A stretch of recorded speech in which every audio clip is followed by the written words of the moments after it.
Nanti kalau ada penjual rujak, mampir ya. Aku kepengen banget makan rujak loh, Mas. Di simpang situ kayaknya ada, Mas. Nggak usah cerewet kamu.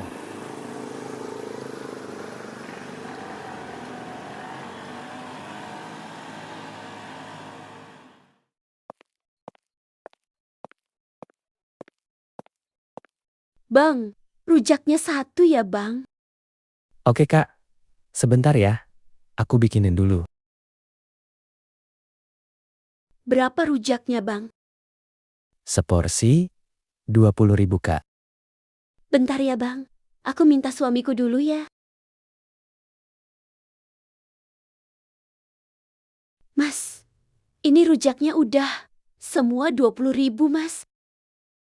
Apa? 20.000? Mahal amat sih. Kamu tuh, makanya jangan lapar mata. Kamu pikir enak cari uang. Kamu nggak tahu, rasanya setengah mati aku cari uang. Kamu cuma bisa minta. Jajan aja terus. Nggak mikir. Kamu tuh ya. Awas aja ya, kalau sudah sampai rumah, kamu nggak habisin itu. Sudah tahu uang sisa segini, masih aja aneh-aneh. Sudah, cepat, bayar sana.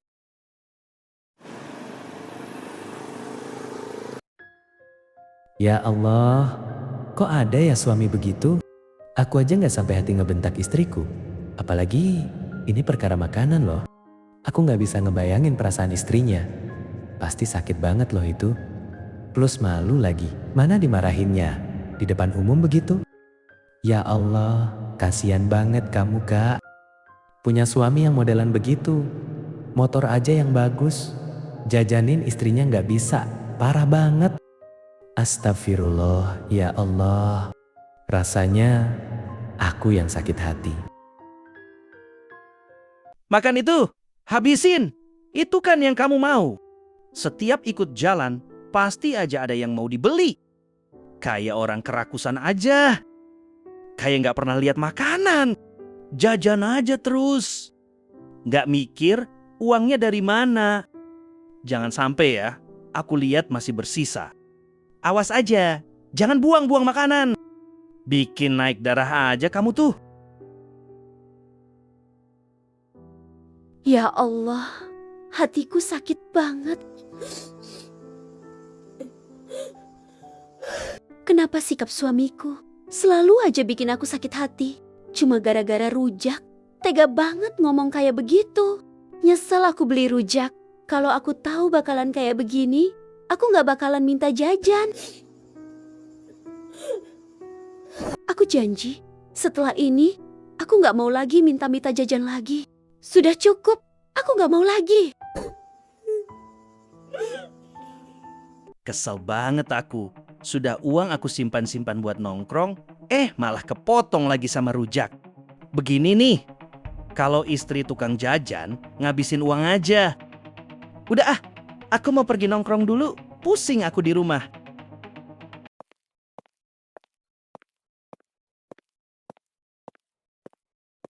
Gara-gara kamu, uang asap sama uang kopiku kepotong.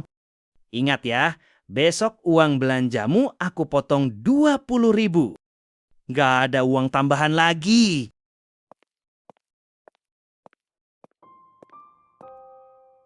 Aku mau tanya Mas, kamu nongkrong biasanya habis berapa duit? Ngapain kamu tanyain itu? Bukan urusanmu. Aku kok yang cari uang, bukan kamu. Terserah aku dong, mau pakai uangnya buat apa? Terus, kamu pikir aku di rumah gak ngapa-ngapain? Bajumu bersih, makananmu tersedia, rumah rapi, anak-anak terawat. Siapa yang kerjakan? Hantu? Aku kerja Mas, tapi aku gak digaji. Kalau aku minta digaji, aku yakin Mas, kamu gak bisa bayar aku. Loh, itu kan semua memang tugas seorang istri kan? Bagaimana dengan tanggung jawabmu kepada istrimu Mas? Perkara rujak yang harganya 20.000. Kamu tega kata-katain aku di depan umum. Apa kamu gak malu Mas? Orang-orang berpikir kamu itu suami macam apa? Sampai detik ini pun rujak yang sudah masuk ke perutku saja kamu masih ungkit. Malu aku Mas. Malu aku kalau aku jadi kamu. Sekarang Jangan tuntut aku, sedangkan kamu tak memenuhi tanggung jawabmu. Aku sudah gak mau pusing lagi, Mas. Terserah kamu, aku sudah capek. Itu uang belanjamu hari ini, aku sudah potong 20.000. Utang uang jajanmu yang kemarin. Utang? Kamu bilang utang, Mas? Apa aku gak salah dengar ya? Iya dong, itu kan kamu makan sendiri jajannya. Makanya sudah termasuk hutang. Sudah ya, aku mau berangkat kerja, jangan lupa masak yang enak. Jadi istri itu harus becus sama urusan rumah. Jangan taunya minta uang aja terus. Sudah enak ada yang kasih makan, jadi kamu jangan protes.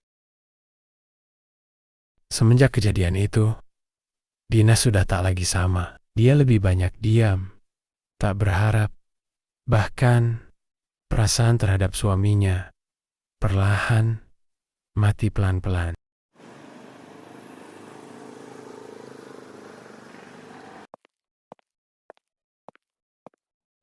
Din, aku lapar nih. Siapin aku makanan. Jangan lama ya. Kalau lapar ya makan aja. Sudah ada di meja sana kok. Loh, kamu kok jawabnya begitu sih?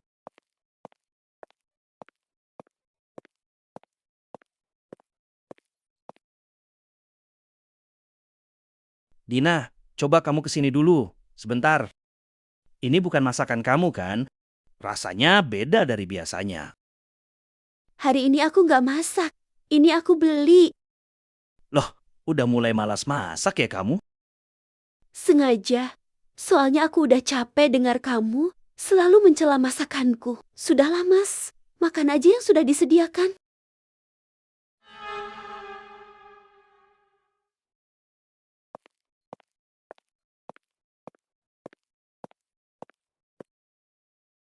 Din, coba deh.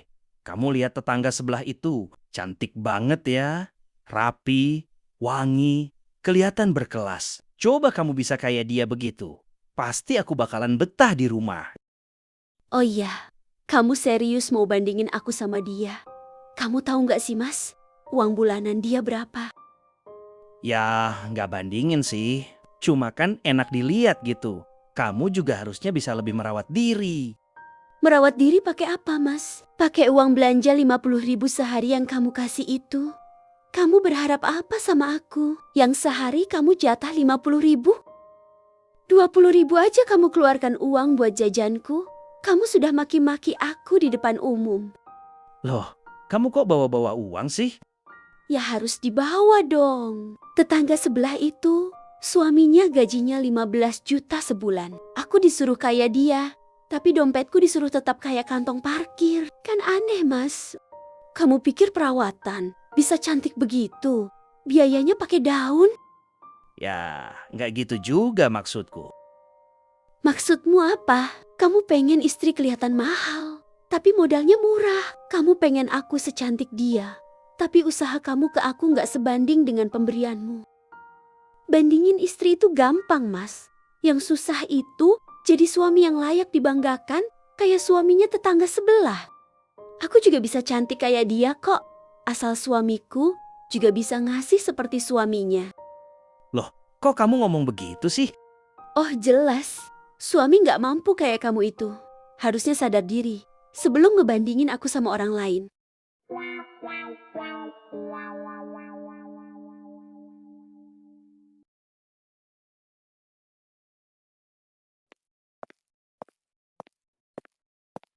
Din, Dina, di mana kamu? Badanku kok nggak enak banget ya? Kayaknya aku lagi demam nih. Aduh, kemana Dina ya? Aku demam kayaknya, badan panas banget. Tolong ambilin obat ya, sama bikinin makan. Aku belum isi perut, Din. Ambilin aku obat dong. Aku lagi sakit nih.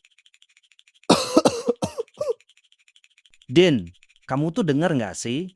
Suamimu ini lagi sakit loh. Sudah, kamu tunggu aja di kamar sana. Tapi aku belum makan, Din. Kamu suapin aku ya. Lemes aku.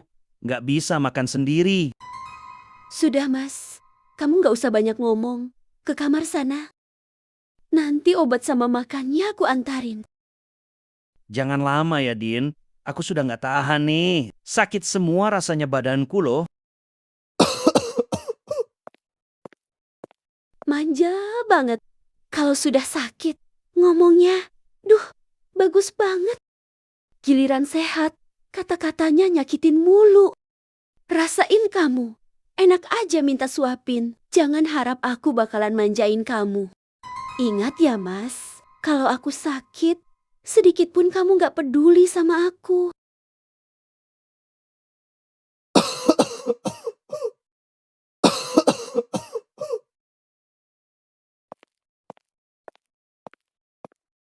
Ini ada obat sama makanannya, Mas. Aku lemes, Din. Tolong dong sekalian suapin aku makan. Kepalaku pusing banget nih. Kamu mau disuapin? Iya, aku bener-bener nggak kuat. Lucu ya, aku jadi ingat 2 bulan lalu.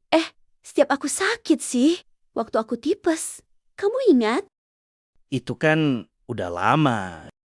Aku juga minta hal yang sama. Minta kamu temenin, ambilin obat, suapin aku. Tapi kamu bilang apa? Cuma demam doang, lebay. Aku nongkrong sebentar, nanti juga sembuh sendiri. Ingat nggak, Mas? Din, aku waktu itu capek kerja. Aku juga capek, jadi istri yang selalu ngerti sendirian. Capek hati dengan perkataanmu dan perilakumu ke aku, Mas. Ada obat di situ, ada makan juga. Kalau kamu benar butuh, kamu pasti bisa ngelakuin sendiri. Dulu aku juga begitu kan? Malahan aku masak dulu, baru bisa makan. Aku minta maaf, Din. Maaf itu enak diucapkan, tapi rasa sakitnya nginep bertahun-tahun.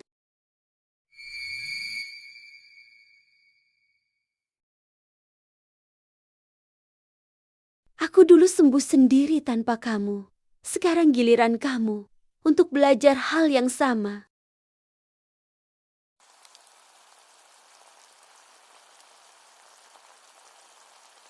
Sayang, kayaknya enak banget tuh masakanmu. Makasih ya, kamu sudah masakin aku lagi. Nggak usah makasih. Ini cuma kewajiban serumah, bukan perhatian. Din, aku kepikiran terus omongan kamu. Kayaknya aku memang banyak salah dulu sama kamu. Bukan dulu, tapi berkali-kali. Aku mau berubah, Din. Aku janji. Masalahnya bukan kamu mau berubah atau enggak. Masalahnya, aku sudah nggak butuh kamu lagi. Maksud kamu apa, Din? Dulu aku selalu menunggu kamu berubah. Berharap kamu memperlakukan aku dengan baik. Sekarang kamu peduli atau enggak? Rasanya sama aja. Kalimat itu seperti menampar Dodi lebih keras dari bentakan apapun itu. Jangan ngomong gitu dong, sayang. Aku suamimu loh. Iya, secara status saja. Kamu dendam sama aku ya, Din? Enggak, dendam itu masih pakai rasa. Aku cuma kosong. Din, Kamu tahu nggak sih, bagian mana yang paling sakit? Bukan hanya omonganmu saja. Atau kamu ninggalin aku pas aku sakit. Tapi, waktu aku sadar, ternyata aku bisa hidup tanpa kamu. Dodi menelan ludahnya, matanya mulai berkaca-kaca. tolong kasih aku kesempatan, Din. Sekali aja. Kesempatan itu dulu aku kasih tiap hari. Tapi kamu yang buang.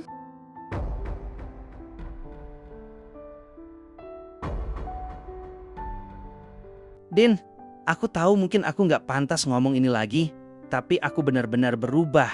Aku mau kita mulai dari awal. Mulai dari awal itu untuk 2 orang yang masih punya rasa. Tapi aku sudah nggak di titik itu lagi.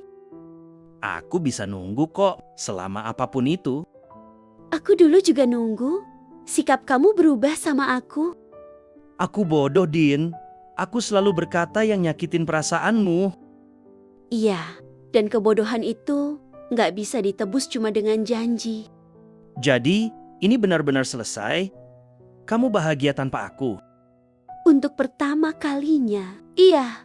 Dan bukan selesai. Ini dimulai untuk aku. Aku akan selalu menyesal, Din. Menyesalah secukupnya. Tapi jangan minta aku kembali. Hanya supaya rasa bersalahmu hilang. Kita pisah baik-baik ya. Aku gak ingin perang, gak ingin dendam. Aku cuma ingin hidupku lagi. Aku sudah memaafkan kamu, tapi memaafkan bukan berarti aku kembali. Aku pamit ya. Tidak semua perpisahan lahir dari kebencian. Ada yang lahir karena terlalu lama diabaikan. Dina melangkah keluar rumah dengan koper kecil. Wajahnya memang tidak tersenyum lebar, tapi ringan, seperti lepas dari beban panjang. Dina tidak membalas dengan marah. Ia membalas dengan memilih dirinya sendiri. Dan kadang, balasan paling epik dari luka bukan menghancurkan yang menyakiti, tapi hidup bahagia tanpa dia. Makasih guys. Sampai jumpa lagi.